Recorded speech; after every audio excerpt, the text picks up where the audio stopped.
പരിശുദ്ധ തൃത്വം വാഴ്ത്തപ്പെടുമാറാകട്ടെ. നോമ്പിൻ്റെയും ഉപവാസത്തിൻ്റെയും ധ്യാനചിന്തകളുടെയും നാളുകളിലൂടെ നാം കടന്നുപോയിക്കൊണ്ടിരിക്കുന്നു.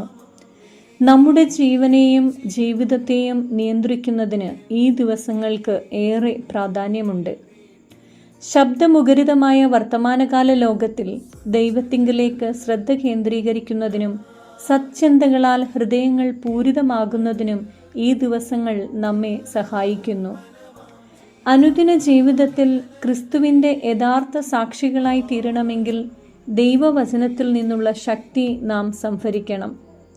സാക്ഷ്യ ജീവിതത്തിൽ ദൈവവചനത്തിനുള്ള പങ്ക് എത്ര ഗൗരവമായി നാം പരിഗണിക്കുന്നുവെന്ന് ആത്മശോധന ചെയ്യേണ്ടതാണ്.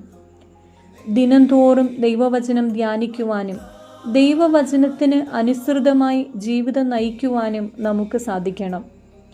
വിശുദ്ധ യോഹന്നാൻ്റെ സുവിശേഷം 8-ാം അധ്യായം 31-ാം വാക്യത്തിൽ യേശു തൻ്റെ ശിഷ്യന്മാരെ ഇപ്രകാരം ഓർമ്മിപ്പിക്കുന്നു: എൻ്റെ വചനത്തിൽ നിലനിൽക്കുന്നു എങ്കിൽ നിങ്ങൾ വാസ്തവമായി എൻ്റെ ശിഷ്യന്മാരായി.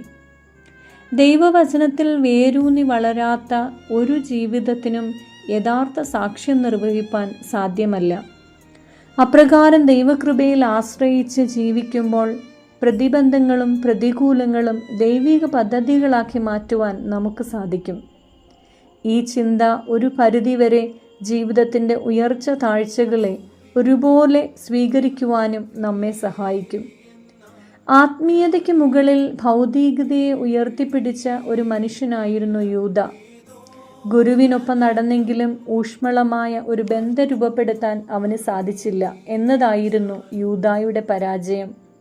സകലത്തിനും അതീതമായ ഊഷ്മളമായ ഒരു ആത്മബന്ധം ക്രിസ്തുവുമായി രൂപപ്പെടുത്താൻ നമുക്ക് കഴിയുന്നുണ്ടോ?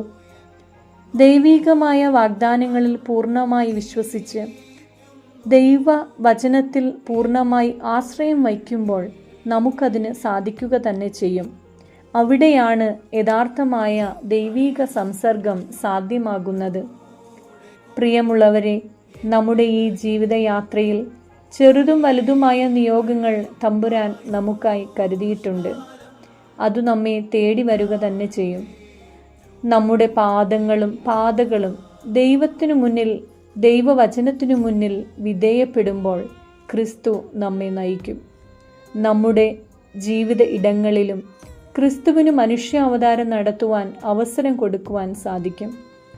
ക്രിസ്തു എന്ന വെളിച്ചത്തിൻ്റെ വാഹകരാകാൻ, ആ വെളിച്ചത്തിലൂടെ മറ്റുള്ളവരെ നടത്താൻ നമുക്കും ഇടയാകട്ടെ. ദൈവം നമ്മെ എല്ലാവരെയും സമൃദ്ധിയായി വാഴ്ത്തി അനുഗ്രഹിക്കട്ടെ. ആമേൻ.